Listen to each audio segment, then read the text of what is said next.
नमस्कार दोस्तों, स्वागत है आपका मेरे YouTube चैनल जीएस प्लेनेट पर। डेली करंट अफेयर्स की सीरीज़ में डेली की तरह हम लोग आज 1 नवंबर और 2 नवंबर की महत्वपूर्ण खबरों को देखेंगे। जैसे कि कल हम लेक्चर नहीं ले पाए थे किसी कारणवश, तो कल का और आज का कंबाइन जो भी इंपॉर्टेंट क्वेश्चन है वो देखेंगे।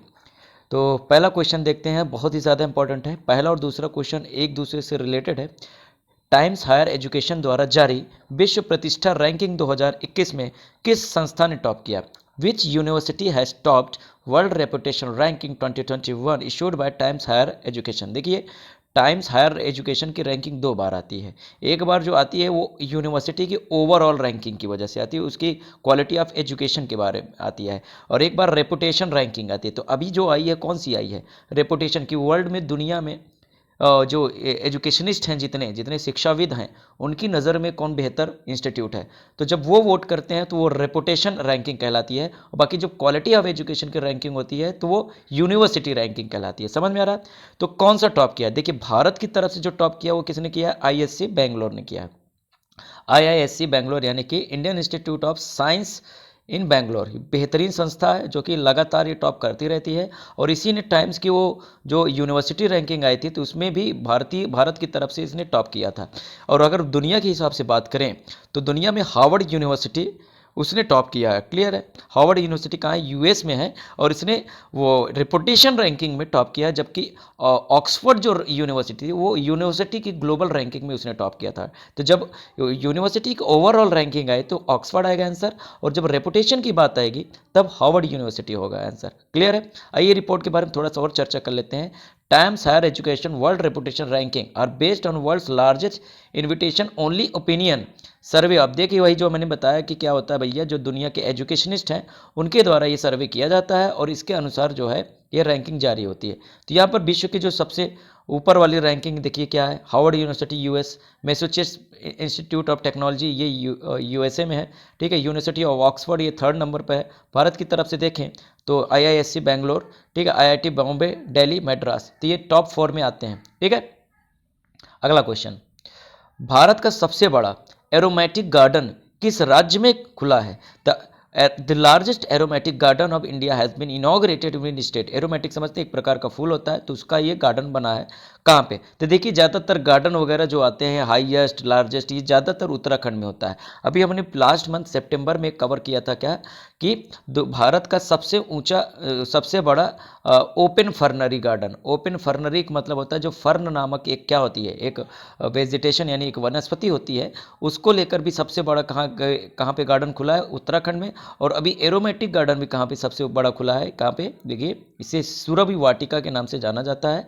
एक प्रकार का फूल होता है। Uttarakhand gets country's largest aromatic garden in Nainital district. मान लीजिए अगर डिस्ट्रिक्ट पूछे हरिद्वार, नैनीताल, देहरादून कहीं पर, तो नैनीताल डिस्ट्रिक्ट नैनीताल, और स्टेट कहाँ पर होगा? कहाँ पर? उत्तराखंड। आइए उत्तराखंड के बारे में थोड़ा सा जान लेते हैं, क्या क्या प्रश्न बन जाता है उत्तराखंड से। तो उत्तराखंड देखिए, यहाँ पर इन राज्यों से घिरा हुआ हिमाचल प्रदेश के बाद ये उत्तर प्रदेश, तो 2 राज्यों से घिरा हुआ है। ठीक है? और इसके पूरब में अगर हम देखें तो ये चाइना, और इधर दक्षिण पूरब में देखें तो नेपाल। दो इंटरनेशनल, मतलब 2 देशों के साथ इंटरनेशनल बाउंड्री बनाता है, चाइना और नेपाल के साथ। अभी नेपाल के साथ पिछले साल विवाद भी हुआ था पिथौरागढ़ के आसपास, जो लिम्पियाधुरा एक जगह थी जहाँ को लेकर नेपाल ने अपने हिस्से में क्लेम किया था, जबकि वो भारत का हिस्सा है। तो ये सब भी आते रहते हैं। ठीक है? तो ये उत्तराखंड की जोग्राफिकल बाउंड्रीज के बारे में बात हुई। अब देखिए थोड़ा सा उसके बारे में फैक्ट देख लेते हैं। तो उत्तराखंड कब स्थापित हुआ था? तो ये स्थापित हुआ था 9 नवंबर 2000 में। कब स्थापित हुआ था? 9 नवंबर 2000 में। उत्तर प्रदेश को अलग करके इसे बनाया गया था। इसकी कैपिटल क्या है? देहरादून परमानेंट कैपिटल है, और गैरसैंण समर कैपिटल है। जब गर्मी ज़्यादा पड़ने लगती है तो वो क्या होता है, वो सचिवालय शिफ्ट हो जाता है गैरसैंण में, तो गैरसैंण समर कैपिटल है। ये अभी 2 साल पहले डेवलप हुआ है। गवर्नर की बात करते हैं, लेफ्टिनेंट गुरमीत सिंह जी हैं, ये गवर्नर हैं। यहाँ के सीएम कौन है? पुष्कर सिंह धामी। नेशनल पार्क की बात करें, जिम कॉर्बेट, जो कि भारत का पहला नेशनल पार्क है। इससे पहले ये हेली नेशनल पार्क के नाम से जाना जाता था। ये भी एग्जाम में पूछा गया है, वह कौन सा नेशनल पार्क है जो हेली नेशनल पार्क के नाम से जाना जाता है? तो जिम कॉर्बेट के बाद राजा जी, valley of flower, Nanda Devi. तो यहाँ के ये कुछ महत्वपूर्ण क्या है? नेशनल पार्क है। और इसमें से नंदा देवी क्या है, एक बायोस्फीयर रिजर्व भी है, यानी जैवमंडल रिजर्व भी है, और इसके साथ साथ वर्ल्ड हेरिटेज साइट भी है, विश्व विरासत स्थल भी। और यहाँ की प्रमुख डांस की अगर बात करें तो छपेली, गढ़वाली और कजरी यहाँ की प्रमुख डांस है। ठीक है, ये उत्तराखंड के बारे में बात हो गई। चौथा क्वेश्चन बहुत ही ज़्यादा महत्वपूर्ण है कि किस महापुरुष के जन्म दिवस पर प्रत्येक 31 अक्टूबर को राष्ट्रीय एकता दिवस मनाया जाता है। National unity day is observed on every 31 October to remember which of the following personality, Mahatma Gandhi, Indira Gandhi, Subhash Chandra Bose या सरदार पटेल। तो क्या होगा सही आंसर? सही आंसर क्या है? सरदार पटेल। क्यों? क्योंकि सरदार पटेल जी की 31 अक्टूबर में जन्म दिवस होता है। ठीक है, इनके जन्म दिवस को राष्ट्रीय एकता दिवस के रूप में मनाया जाता है। क्यों? अच्छा, एक और चीज़ है, इंदिरा गांधी जी की पुण्यतिथि भी इसी दिन पड़ती है। पुण्यतिथि मतलब इसी दिन उनकी मृत्यु होती है, 31 अक्टूबर 1984 में उनके ही सिक्योरिटी गार्ड ने उन्हें गोली मार दी थी। ठीक है, तो दोनों की देखो थोड़ा सा समानता भी है।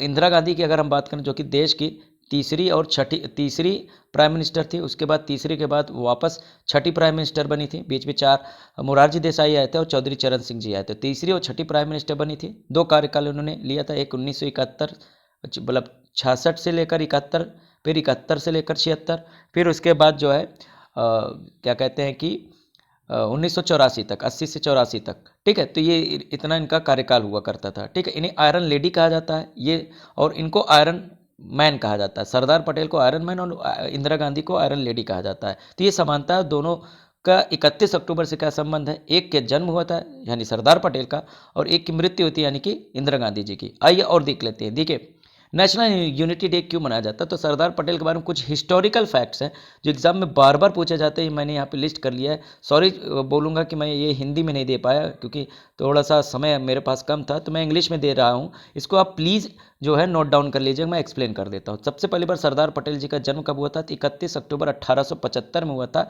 नाडियाड सिटी ऑफ गुजरात, गुजरात के एक शहर नाडियाड में हुआ था। क्लियर है? Sardar Patel earned his degree in law. देखिए, इन्होंने लॉ किया था, बैरिस्ट्री की थी, कहाँ से? इंग्लैंड में किया था। उसके बाद गुजरात में वो प्रैक्टिस करने आ गए थे।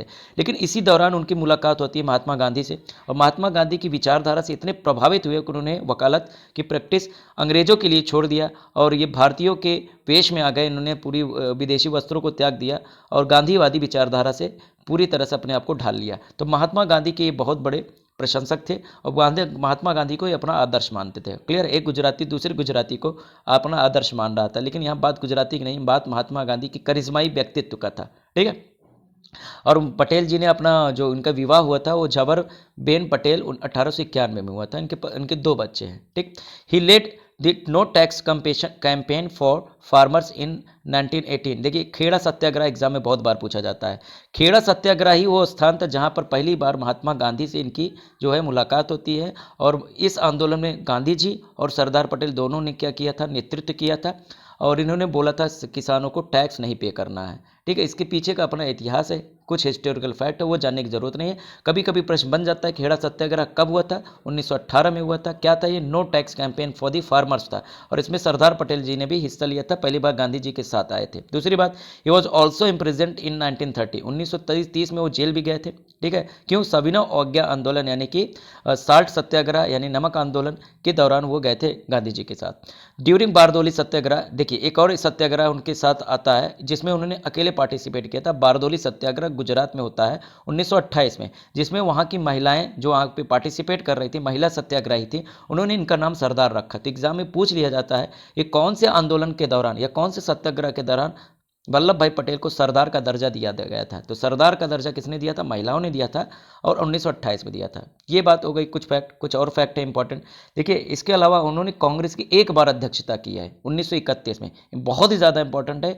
कौन से अधिवेशन में की थी? तो यहाँ पर अधिवेशन नहीं लिखा है बच्चा, कराची अधिवेशन, इसको नोट कर लीजिएगा। कराची अधिवेशन जो कांग्रेस का हुआ था, कराची सेशन। देखिए, हर साल दिसंबर महीने में क्या होता था? कांग्रेस का अधिवेशन होता था, सेशन होता, जिसमें वो आगे की रणनीति पर चर्चा करते थे, साथ ही वर्तमान जो भी उनके स्टेप्स होते हैं उनका मूल्यांकन करते थे। तो 1931 में सरदार पटेल जी को प्रेसिडेंट बनाया गया था, और उन्होंने क्या किया था? मौलिक अधिकारों से संबंध में प्रस्ताव पेश किया था। एग्जाम में ये भी पूछा जाता है मौलिक अधिकारों के संबंध में प्रस्ताव पेश करने वाले व्यक्ति कौन थे? तो सरदार पटेल थे। ठीक, इसके बाद सरदार पटेल के बारे में क्या पूछा जाता है कि भैया देश के पहले गृह मंत्री बने और पहले उप प्रधानमंत्री भी बने। कब से? 15 अगस्त 1947 से 15 अगस्त 1950 तक, 15 दिसंबर 1950 तक। क्यों? 15 दिसंबर 1950 को उनकी डेथ हो जाती है और हमने एक बहुत ही महान और बहुत ही ताकतवर नेता खो दिया। ठीक है। Sardar Patel was awarded Bharat Ratna posthumously in 1991। इसका मतलब मरणोपरांत उन्हें 1991 में सरदार पटेल जी को क्या मिला है? भारत रत्न। कितनी शर्म की बात है कि 1950 में इनकी भी डेथ हुई और इनको भारत रत्न 1991 में दिया जाता है। दूसरी तरफ पंडित जवाहरलाल नेहरू जी ने खुद प्रधानमंत्री थे और 1954 में स्वयं 1954-55 में स्वयं अपने आप को प्रधानमंत्री होते हुए भारत रत्न ले लिया। अब बताइए ये खुद यहाँ मैं नेहरू जी का कद नहीं कम कर रहा हूँ। नेहरू जी को 1955 में मिल जाता है और सरदार पटेल जिनका इस देश में बहुत बड़ा योगदान था आज़ादी के बाद इस भारत माता को एक करने में, जम्मू कश्मीर से लेकर कश्मीर तक ये जो आप पूरा का पूरा बाउंड्री देखते हो, इसको एकजुट करने का श्रेय किसको जाता है? सरदार पटेल। क्योंकि उस समय ढेर सारी छोटी छोटी रियासतें थे, उनको एकजुट किया। 562 देशी रियासतें थी, उनको एकजुट करके भारत संघ बनाया था। इसीलिए इन्होंने इतना यूनिटी में योगदान दिया था, इसलिए इनके नाम पर क्या मनाया जाता है? स्टैच्यू यूनिटी, वही क्या मनाया जाता है? National unity day. और इनके नाम पर सरदार पटेल जी की दुनिया में सबसे ऊंची मूर्ति बनाई गई है, क्या? Statue of unity. ये कहाँ बनाया गया है? केवड़िया में। कहाँ? केवड़िया गुजरात में बनाया गया है और ये नर्मदा नदी के किनारे है। क्लियर है। और इनके योगदानों के देखते हुए इन्हें आयरन मैन ऑफ इंडिया कहा जाता है। साथ ही साथ इन्हें बिस्मार्क ऑफ इंडिया, भारत का बिस्मार्क भी कहा जाता है। अब प्रश्न उठता है भारत का बिस्मार्क क्यों? जब आप वर्ल्ड हिस्ट्री पढ़ोगे तो आपको पता चलेगा जर्मन का एक महान नेता हुआ करता था बिस्मार्क, जिसने जर्मन को यूनिफाई किया था। जर्मन के यूनिफाई मतलब जर्मन जो बिखरा हुआ था उसको एकजुट किया था। तो जिस तरह से उसने जर्मनी का एकीकरण किया था उसी तरह इन्होंने भारत का एकीकरण किया था, इसलिए इन्हें भारत का बिस्मार्क भी कहा जाता है। इसके अलावा सिविल सर्विसेज को भी इन्होंने मजबूत करने में योगदान दिया था। तो ये सरदार पटेल के बारे में बातें थी, आपको याद होना चाहिए। अगला क्वेश्चन, किस केंद्रीय मंत्री द्वारा डेयरी सहकर योजना की शुरुआत हुई है? विच union minister has inaugurated dairy सहकर स्कीम? देखिए आपको पता है अभी सहकारिता मंत्रालय का गठन हुआ है, नया नया ताज़ा आरंभ हो रहा है ये सहकारिता मंत्रालय। और पहले देश के सहकारिता मंत्री कौन है? अमित शाह जी। तो उन्होंने ही ये स्कीम चालू किया है। तो अमित शाह जी जो गृह मंत्री हैं, साथ ही साथ सहकारिता मंत्री भी है, इन्होंने डेयरी सहकर स्कीम की शुरुआत की है।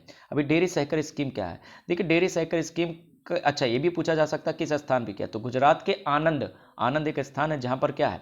अमूल फैक्ट्री है। क्या है?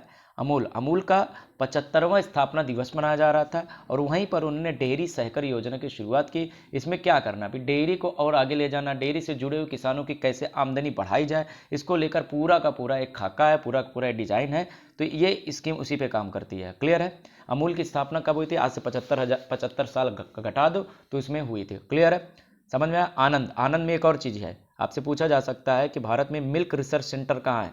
मिल्क रिसर्च सेंटर कहाँ बेटा? ये आनंद में है। दुग्ध अनुसंधान केंद्र कहाँ पर है? आनंद, गुजरात में। एग्जाम में कई बार पूछा जाता है। छठा और आज का लास्ट क्वेश्चन, किस केंद्रीय मंत्री द्वारा मिशन समुद्रयान की शुरुआत हुई? Very very important. Which union minister has launched mission Samudrayaan? Doctor Jitendra Singh, Amit Shah, Nirmala Sitharaman ji और ज्योतिरादित्य सिंधिया जी। सही आंसर क्या है? डॉक्टर जितेंद्र सिंह, जो कि क्या है? अर्थ मिनिस्टर हैं। क्या है? अर्थ रिसोर्स मिनिस्टर हैं, यानी पृथ्वी संसाधन मंत्री हैं। ठीक है। और इन्होंने इसकी शुरुआत की है। क्या है? Jitendra Singh launches India's unique manned ocean mission Samudrayaan. क्या है? देखिए जैसे क्या होता है आपका स्पेस कहते हैं कि स्पेस पे जो भी मिशन होता है उसे क्या बोला जाता है? उसे भी यान बोला जाता है। जैसे चंद्रयान, मंगलयान, उसी तरह से डीप ओशन में जब जाते हैं, डीप ओशन का मतलब होता है समुद्र की गहराई पर जाते हैं, तो इसका नाम क्या रखा गया? समुद्रयान। तो ये योजना के तहत क्या है कि हम सागर के नीचे 5500 मीटर की गहराई पर मानव को भेजेंगे रिसर्च के लिए। अब कहो कि क्यों मनी नहीं जा सकता? बिल्कुल जा सकता है, लेकिन क्या होता है जैसे जैसे आप सागर के नीचे जाते हो आपका प्रेशर बहुत ज़्यादा बढ़ता जाता है। प्रेशर इतना ज़्यादा हो जाएगा कि वहाँ आदमी जाकर उसकी डेथ हो जाएगी, उसको सांस लेने में समस्या आएगी, उसकी बॉडी जो है काम नहीं करेगी। इसलिए इस तरह का कुछ यान बनाया जाए जिसके अंदर वो प्रेशर को क्या कर सके? मेंटेन कर सके। जैसे स्पेस में जाते हैं तो क्या होता है? प्रेशर अत्यंत कम हो जाता है और प्रेशर कम होने की वजह से आपकी बॉडी ब्लास्ट कर सकती है। इसलिए आपको क्या होता है? इस स्पेशल यान यानी स्पेशल स्पेस क्राफ्ट में भेजा जाता है। उसी तरह से आपको प्रेशर ज़्यादा होने की वजह से नीचे नहीं जाया जा सकता, तो प्रेशर को मेंटेन करने के लिए समुद्रयान बनाया जाएगा। समझ में आ रहा है। और ये चेन्नई ने डेवलप किया है। यहाँ पे आप पढ़ेंगे तो आपको पता चलेगा कि उसका नाम क्या है, मत्स्य 600। उस यान का नाम क्या है, मत्स्य 600। एग्जाम में पूछा जाएगा कि हाल ही में मत्स्य 600 चर्चा में रहा था, तो क्या है, एक प्रकार का समुद्रयान है। ठीक है, इसमें क्या होगा, आदमी जाएगा नीचे गहराइयों पर, वहाँ के जो भी रिसोर्सेज हैं उनको पता लगाएगा और भी रिसर्च करेगा कि वहाँ पर और क्या क्या हो सकता है। तो एक बहुत ही बेहतरीन स्टेप है, और ऐसा करने वाला भारत दुनिया के उन चंद देशों में शामिल हो गया जो इस तरह की टेक्नोलॉजी रखते हैं। जैसे कि अगर हम बात करें ऐसा टेक्नोलॉजी रखने वाले देश कौन कौन से हैं, रूस है, जापान है, फ्रांस है, चीन है और अमेरिका। तो इतने बड़े बड़े ये जो है ये ऊंची बिरादरी वाले देशों में अब हम शामिल हो गए, विशिष्ट देशों में हम शामिल हो गए हैं। क्लियर है, होपफुली ये समझ में आया होगा। लेक्चर आपको अच्छा लग रहा हो, प्लीज़ सपोर्ट करें आप लोग। वीडियो ना ही खुद देख रहे हो ना ही प्रमोट कर रहे हो, थोड़ा सा प्रमोट कीजिए, प्रमोशन कीजिए। अगर आपको पसंद नहीं आ रहा तो कोई बात नहीं है, लेकिन अगर पसंद आ रहा प्लीज़ सपोर्ट कीजिए, क्योंकि बहुत कम आप लोग व्यूज़ दे रहे हैं। ठीक है, आज के लिए मित्रों इतना ही। PDF हमेशा की तरह कहाँ पे मिल जाएगा, डिस्क्रिप्शन में लिंक दे दूंगा। Thank you all, have a great day.